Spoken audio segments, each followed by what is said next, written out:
Hello everyone and welcome. My name is Fernando Florido and I'm a GP in the United Kingdom. With today's episode, I'm starting a new series on diabetes guidelines in practice, looking at how guidelines could be applied to randomly selected clinical cases.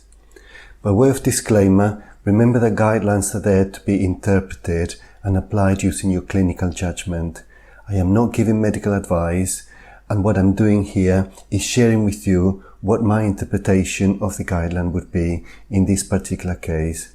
It does not mean that it is the only way or indeed the best way to treat any individual patient. So you must always apply your clinical judgment.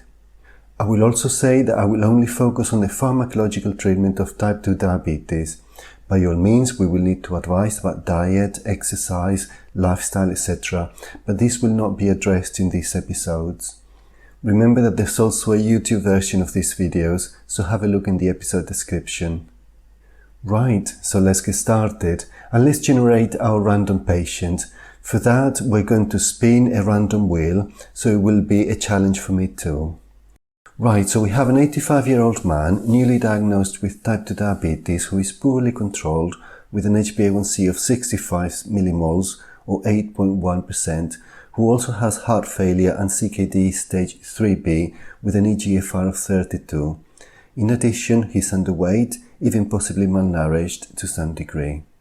Right, we're going to look at the guidelines and how to apply them.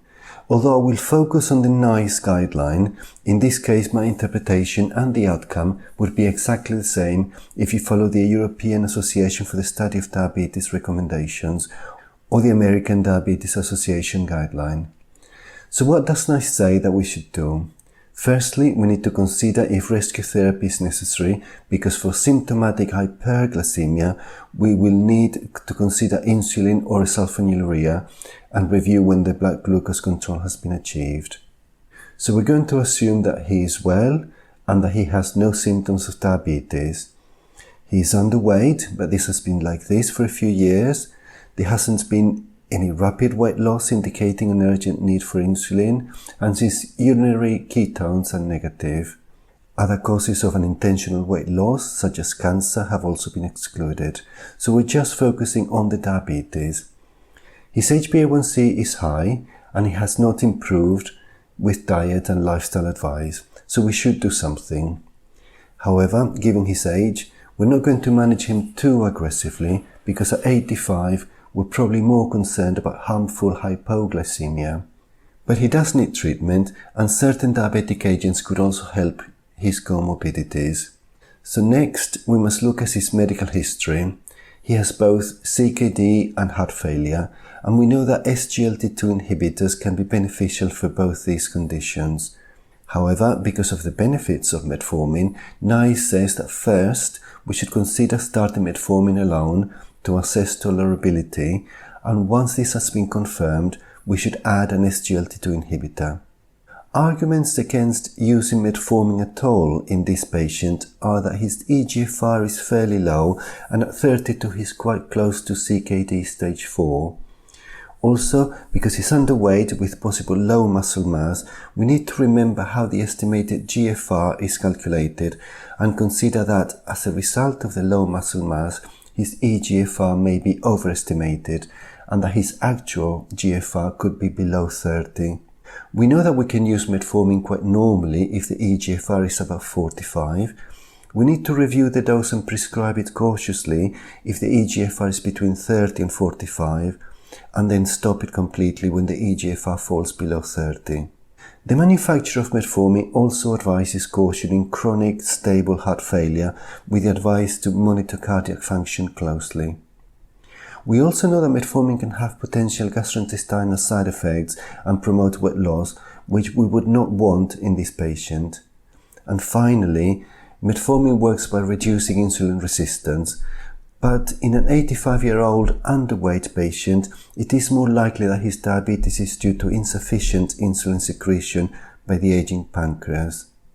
On the other hand, we also know that metformin has proved to have cardiovascular benefits.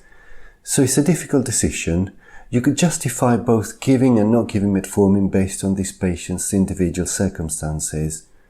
Right, the time to decide. What would I do? I would probably err on the side of caution and not give metformin. It can always be introduced later if his weight goes up and his renal and heart failures are stable or improve with other medication. If you really wanted to prescribe metformin, it would be best to start a very cautious introduction, maybe at 500 milligrams once daily, and monitoring this patient very closely. Generally, the maximum accepted dose of metformin for patients with an eGFR between 30 and 45 is 500 milligrams twice a day. But I would be quite nervous about it, and I would not increase the dose above 500 once daily for this patient unless the circumstances really changed. So, the decision is we're not giving metformin, but we still need to prescribe something for this patient.